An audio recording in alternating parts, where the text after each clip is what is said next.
indo para consulta com o neurologista de um paciente que eu atendo em psicopedagogia. Então eu vou mostrar para vocês depois da consulta como foi, vou contar um pouquinho para vocês. Não vou filmar o consultório, não vou filmar, porque isso aí é uma questão ruim, assim. Então eu estou indo agora, então vai ser um vlogzinho, uma experiência de vlog que eu vou mostrar para vocês, e depois eu vou contar tudo como é que foi, dados importantes, relevantes, que vão fazer a diferença na atuação da psicopedagoga, da supervisora, e aí eu acho que vocês vão gostar, certo? Já mostro pra vocês.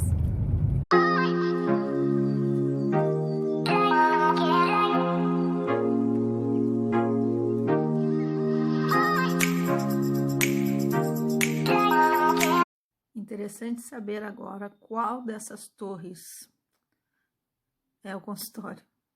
Agora sim, entrando.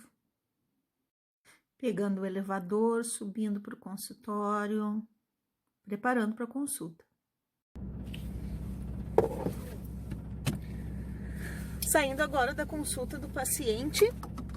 Então, acontece muitas vezes de nós irmos até os consultórios para falar do paciente, falar da criança, falar de como a gente nota a questão comportamental, de como estão as relações de aprendizagem, do processo realmente, que é tão importante. Então, os neurologistas, eles escutam muito o psicopedagogo. Muito, muito.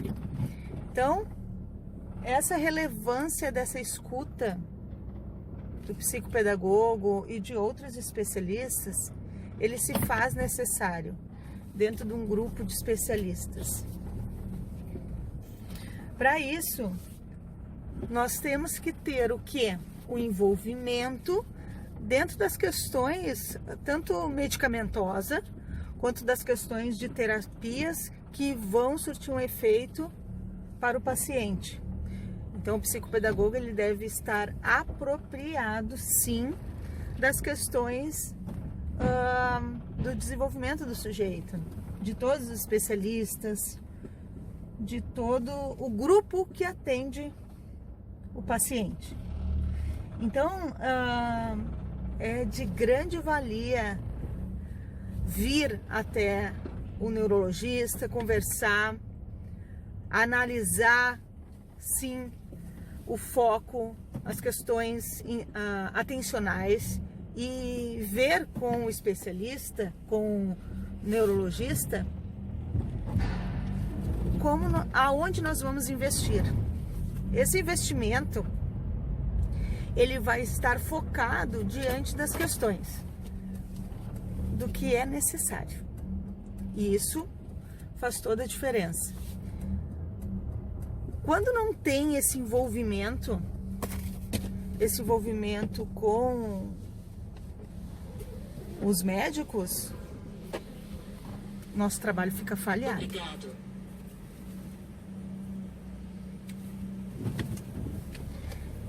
Então, não podemos falhar nisso. Eu gosto de dizer que o psicopedagogo, ele organiza todo o seu atendimento, a sua intervenção, a sua avaliação, sempre através do médico de referência também. Isso é fundamental, ter um médico de referência. Pode ser um neuropediatra, um pediatra, pode ser um neurologista, mas sempre o paciente que é atípico, ele tem um médico de referência, porque ele já fez uma avaliação, ele já, sim, passou por questões de investigação e de diagnóstico. Então, a partir desse momento, quando se faz isso, tu tem um médico de referência, o médico de referência da família. Então, a gente entra para esse campo para conseguir desenvolver e ampliar também as questões pontuais do sujeito, referente à aprendizagem. Por isso, como professora do curso de psicopedagogia, eu sempre pontuo a necessidade do entendimento para as questões que envolve o quê? Envolve o entendimento de outros especialistas. Eu vou chegar para o neurologista e falar só da minha área. Eu tenho que saber da minha área, tenho que saber sobre os encaminhamentos que eu vou fazer e por que eu vou fazer esses encaminhamentos. Qual a necessidade desses encaminhamentos, qual a funcionalidade desses encaminhamentos, até para ele crescer dentro das questões intelectuais, cognitivas, do desenvolvimento. Isso é fundamental. Então, quando a conversa ela flui, os pontos estruturantes para o investimento para esse sujeito de intervenções, e também aí traz se o paciente usa o medicamento, se ele não usa o medicamento, também tem muitos pacientes que não fazem uso do medicamento, mas a gente tem que estar por dentro também desses medicamentos, porque esses medicamentos eles vão ter reações a longo prazo, a curto prazo, e nós temos que entender sobre essas questões. A partir do momento que a gente entende sobre a funcionalidade da substância, a gente envolve também o quê? O nosso trabalho. A forma atencional de como a gente vai direcionar a proposta de trabalho para o sujeito, para o paciente, e ver quais são os outros especialistas necessários para trabalhar de forma colaborativa dentro dessa questão. Então, basicamente, a consulta ela sempre traz benefícios para o psicopedagogo, sempre ela vai trazer benefícios. E por quê? Os benefícios é porque tu sempre está aprendendo. Então, cada consulta neurológica para o especialista, tanto para o neurologista, para ele entender qual é a proposta do psicopedagogo. O psicopedagogo ele deve sim trazer dados fundamentais para esse neurologista. Agora, realmente, o paciente ele vai só retornar daqui 3 meses para o neurologista. Não há necessidade do especialista, psicopedagogo ou fono, psicomotricista, ir na consulta a cada 3 meses, porque a consulta é da família. O especialista ele é convidado para ir, caso tenha necessidade, para a gente poder analisar algumas questões pontuais de aprendizagem, dependendo do foco, né? Então, o que eu sugiro sempre para o neurologista quando eu vou na consulta? Eu sugiro que daqui 3 meses a família vai levar consigo um parecer em tópicos, de uma maneira simples, objetiva, para pontuar desde essa consulta que nós fomos juntos, a família e o paciente estava juntos também. Muitas vezes o paciente pode ir, como pode não ir. Então, dependendo da situação. É interessante porque os movimentos que o paciente vai apresentando, o neurologista, o especialista, no caso a gente pode conversar sobre. De uma maneira simples, de uma maneira usando até códigos, assim, porque a criança ela é muito esperta, ela não precisa estar identificando as suas dificuldades também através da nossa fala, que não é adequado. Mas a gente administra isso também de uma forma adequada. Então, eu informei a neurologista que eu iria fazer um parecer daqui 3 meses para auxiliá-la também nas questões medicamentosas, que ele usa mais de um medicamento, então cada medicamento ele funciona de uma forma, inibe outra, e aí organiza isso. Então daqui 3 meses eu não preciso estar na consulta, a consulta vai ser da família,